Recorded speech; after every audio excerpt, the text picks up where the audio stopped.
ओम शांति। 20 दिसंबर 2023। बाबा के महावाक्य। मीठे बच्चे, अपनी रॉयल चलन से सेवा करनी है। श्रीमत पर बुद्धि को रिफाइन बनाना है। माताओं का रिगार्ड रखना है। प्रश्न: कौन सा कर्तव्य एक बाप का है, किसी मनुष्य का नहीं? उत्तर: सारे विश्व में पीस स्थापन करना, यह कर्तव्य बाप का है। मनुष्य भल कितनी भी कॉन्फ्रेंस आदि करते रहें, पीस हो नहीं सकती। शांति का सागर बाप जब बच्चों से पवित्रता की प्रतिज्ञा कराते हैं, तब पीस स्थापन होती है। पवित्र दुनिया में ही शांति है। तुम बच्चे यह बात सबको बड़ी युक्ति से और भबके से समझाओ, तब बाप का नाम बाला हो। गीत: मैं एक नन्हा सा बच्चा हूँ। ओम शांति। यह गीत तो भक्ति मार्ग का गाया हुआ है, क्योंकि एक तरफ भक्ति का प्रभाव है, दूसरे तरफ अब ज्ञान का प्रभाव है। भक्ति और ज्ञान में रात दिन का फर्क है। कौन सा फर्क है? यह तो बहुत सहज है।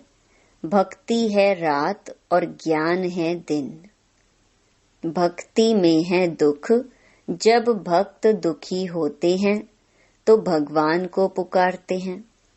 फिर भगवान को आना पड़ता है दुखियों का दुख दूर करने।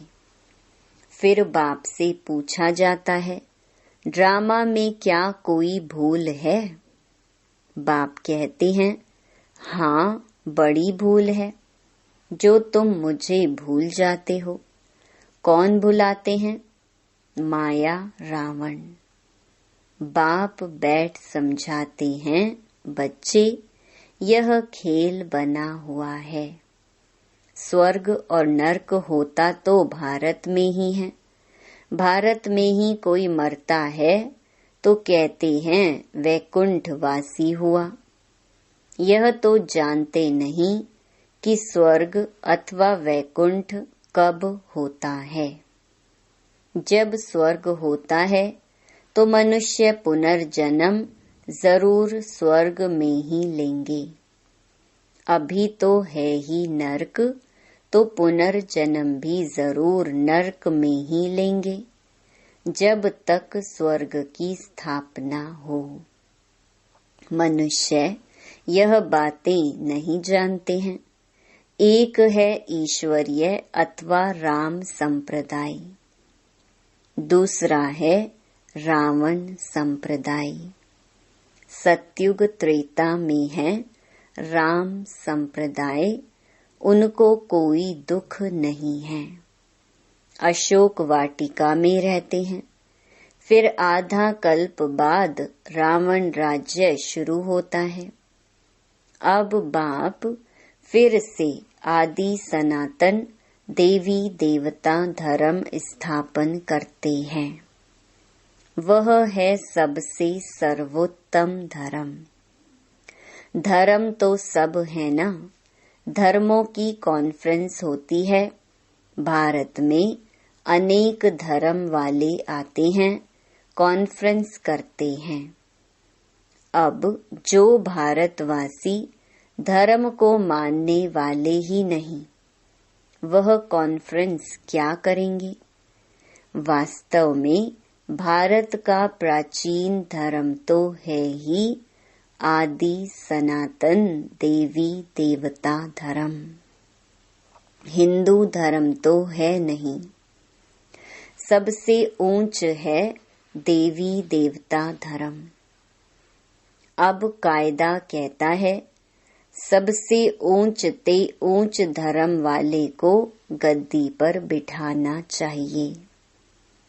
सबसे आगे किसको बिठाएं? इस पर भी कभी उन्हों का झगड़ा लग पड़ता है। जैसे एक बार कुंभ के मेले में झगड़ा हो गया था। वह कहे पहले हमारी सवारी चले, वह कहे पहले हमारी। लड़ पड़े थे। तो अब इस कॉन्फ्रेंस में बच्चों को यह समझाना है कि ऊंच ते ऊंच कौन सा धर्म है। वह तो जानते नहीं। बाप कहते हैं आदि सनातन है ही देवी देवता धर्म, जो अब प्रायलोप हो गया है और अपने को हिंदू कहलाने लग पड़े हैं। अब चीन में रहने वाले अपना धर्म चीन तो नहीं कहेंगे। वो लोग तो जिसको नामी ग्रामी देखते हैं उनको मुख्य करके बिठा देते हैं। कायदे अनुसार कॉन्फ्रेंस में बहुत तो आ नहीं सकते। सिर्फ रिलीजन के हेड्स को ही निमंत्रण दिया जाता है। बहुतों से फिर बहुत बोलचाल हो जाता है। अब उन्हों को राय देने वाला तो कोई है नहीं। तुम हो ऊंच ते ऊंच देवी देवता धर्म वाले। अब देवता धर्म की स्थापना कर रहे हो। तुम ही बता सकते हो भारत का जो मुख्य धर्म है, जो सब धर्मों का माई बाप है, उनके हेड को इस कॉन्फ्रेंस में मुख्य बनाना चाहिए। गद्दी नशीन उनको करना चाहिए। बाकी तो सब हैं उनके नीचे। तो मुख्य बच्चे जो हैं उनकी बुद्धि चलनी चाहिए। भगवान अर्जुन को बैठ समझाते हैं संजय यह है, अर्जुन तो है रथी, उनमें रथवान है बाप। वह समझते हैं रूप बदलकर श्री कृष्ण के तन में आकर ज्ञान दिया है, परंतु ऐसे तो है नहीं। अब प्रजापिता भी है। त्रिमूर्ति के ऊपर बहुत अच्छी रीति समझाया जा सकता है। त्रिमूर्ति के ऊपर शिव बाबा का चित्र जरूर चाहिए। वह है सूक्ष्म वतन की रचना। बच्चे समझते हैं यह विष्णु है पालन करता, प्रजापिता ब्रह्मा है स्थापन करता, तो उनका भी चित्र चाहिए। यह बड़ी समझ की बात है। बुद्धि में रहता है प्रजापिता ब्रह्मा जरूर है, विष्णु भी तो चाहिए। जिससे स्थापना कराएंगे उससे ही पालना भी कराएंगे। स्थापना कराते हैं ब्रह्मा से। ब्रह्मा के साथ सरस्वती आदि बहुत बच्चे हैं। वास्तव में यह भी पतित से पावन बन रहे हैं। तो कॉन्फ्रेंस में आदि सनातन देवी देवता धर्म की हेड जगदम्बा होनी चाहिए, क्योंकि माताओं का बहुत मान है। जगत अम्बा का मेला बड़ा भारी लगता है। वह है जगत पिता की बेटी। अब आदि सनातन देवी देवता धर्म की स्थापना हो रही है। गीता एपिसोड रिपीट हो रहा है। यह वही महाभारत की लड़ाई सामने खड़ी है। बाप भी कहते हैं मैं कल्प कल्प कल्प के संगम युग पर आता हूँ, भ्रष्टाचारी दुनिया को श्रेष्ठाचारी बनाने। जगत अम्बा गॉडेस ऑफ नॉलेज गाई हुई है। उनके साथ ज्ञान गंगाएं भी हैं। उनसे पूछ सकते हैं कि उनको यह नॉलेज कहाँ से मिली हुई है। नॉलेजफुल गॉड फादर तो एक ही है। वह नॉलेज कैसे दे? जरूर उनको शरीर लेना पड़े। तो ब्रह्मा मुख कमल से सुनाते हैं। ये माताएं बैठ समझाएंगी। कॉन्फ्रेंस में उन्हों को यह मालूम होना चाहिए ना कि बड़ा धर्म कौन सा है। यह तो कोई समझते ही नहीं कि हम आदि सनातन देवी देवता धर्म के हैं। बाप कहते हैं यह धर्म जब प्रायलोप हो जाता है तो मैं आकर फिर स्थापन करता हूँ। अभी देवता धर्म है नहीं। बाकी 3 धर्मों की वृद्धि होती जा रही है तो जरूर देवी देवता धर्म फिर से स्थापन करना पड़े। फिर यह सब धर्म रहेंगे ही नहीं। बाप आते ही हैं आदि सनातन देवी देवता धर्म की स्थापना करने। तुम बच्चियां ही बता सकती हो कि पीस कैसे स्थापन हो सकती है। शांति का सागर तो है ही परम पिता परमात्मा, तो पीस जरूर वही स्थापन करेंगे। ज्ञान का सागर, सुख का सागर वही है। गाते भी हैं पतित पावन आओ। आकर के भारत को पावन राम राज्य बनाओ। पीसफुल तो वही बनाएंगे। यह बाप का ही कर्तव्य है। तुम उनकी मत पर चलने से श्रेष्ठ पद पाते हो। बाप कहते हैं जो मेरे बनेंगे, राजयोग सीखेंगे और पवित्रता की प्रतिज्ञा करेंगे कि बाबा हम पवित्र बन 21 जन्मों का वर्षा लेंगे, वही मालिक बनेंगे। पतित से पावन बनेंगे। पावन है लक्ष्मी नारायण सबसे ऊंच। फिर अभी पावन दुनिया की स्थापना हो रही है। तुम पीस के लिए कॉन्फ्रेंस कर रहे हो, परंतु मनुष्य थोड़े ही पीस करेंगे। यह तो शांति के सागर बाप का काम है। कॉन्फ्रेंस में बड़े आदमी आते हैं, बहुत मेंबर्स बनते हैं, तो उन्हों को राय भी देनी पड़े। फादर शोज सन। शिव बाबा के पोतरे ब्रह्मा के बच्चे हैं गॉडेस ऑफ नॉलेज। उनको गॉड ने नॉलेज दी है। मनुष्य तो शास्त्रों की नॉलेज पढ़ते हैं। ऐसे भबके से समझाओ तो बड़ा मजा हो। युक्ति जरूर रचनी पड़ती है। एक तरफ उन्हों की कॉन्फ्रेंस हो और दूसरे तरफ फिर तुम्हारी भी भबके से कॉन्फ्रेंस हो।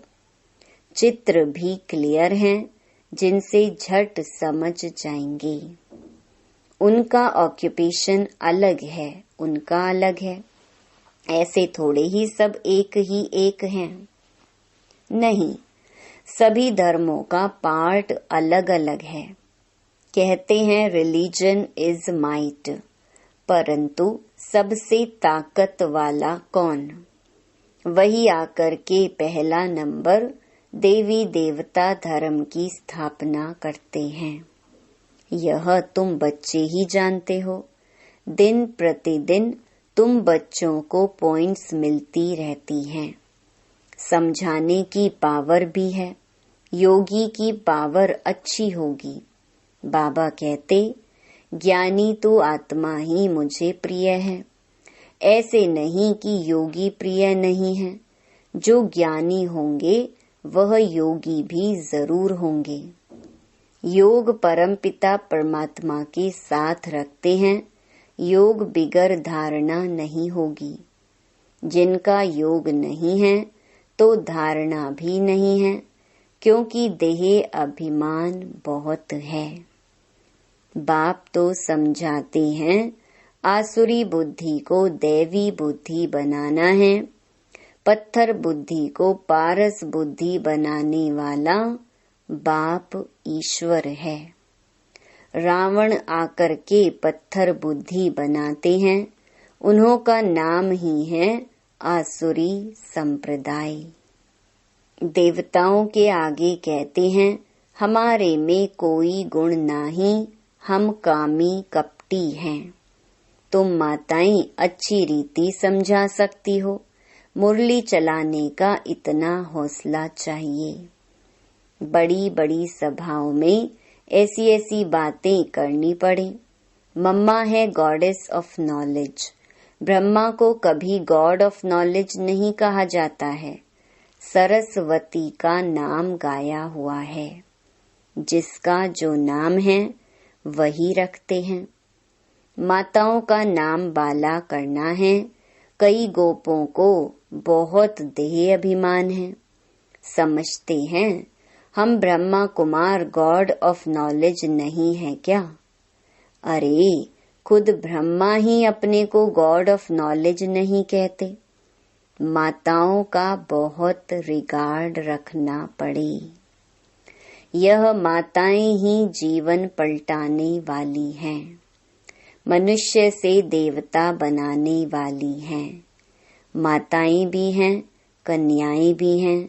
अधर कुमारी का राज तो कोई समझते नहीं है। भल शादी की हुई है तो भी ब्रह्मा कुमारियां हैं। यह बड़ी वंडरफुल बातें हैं। जिन्हों को बाप से वर्षा लेना है वह समझते हैं, बाकी जिनकी तकदीर में नहीं है वह क्या समझेंगे। नंबरवार दर्जे जरूर हैं। वहाँ भी कोई दास दासियां होंगे, कोई प्रजा होंगे। प्रजा भी चाहिए। मनुष्य सृष्टि वृद्धि को पाती रहेगी तो प्रजा भी वृद्धि को पाती रहेगी। तो ऐसी ऐसी कॉन्फ्रेंस जो होती हैं, उसके लिए जो अपने को मुख्य समझते हैं उनको तैयार रहना चाहिए। जिनमें ज्ञान नहीं है वह जैसे छोटे ठहरे। इतनी बुद्धि नहीं। देखने में भल बड़े हैं परंतु बुद्धि नहीं है, वह छोटे हैं। कोई कोई की बुद्धि बड़ी अच्छी है, सारा मदार बुद्धि पर है। छोटे छोटे भी तीखे चले जाते हैं। कोई की समझाने में बड़ा मिठास होता है, बातचीत बड़ी रॉयल करते हैं। समझेंगे यह रिफाइन बच्चे हैं। चलन से भी शो होता है ना। बच्चों की चलन बहुत रॉयल होनी चाहिए। कोई अनरॉयल काम नहीं करना चाहिए। नाम बदनाम करने वाले ऊंच पद पा नहीं सकते। शिव बाबा का नाम बदनाम करते हैं तो बाप का भी हक है समझाने का। अच्छा, मीठे मीठे सिकिलधे बच्चों प्रति मात पिता बाप दादा का याद प्यार और गुड मॉर्निंग। रूहानी बाप की रूहानी बच्चों को नमस्ते। रात्रि क्लास। अब तुम बच्चे समझते हो कि हम जीव आत्माएं परम पिता परमात्मा के सम्मुख बैठे हैं। इसको ही मंगल मिलन कहा जाता है। गाया जाता है ना, मंगलम भगवान विष्णु। अभी मंगल है ना मिलन का।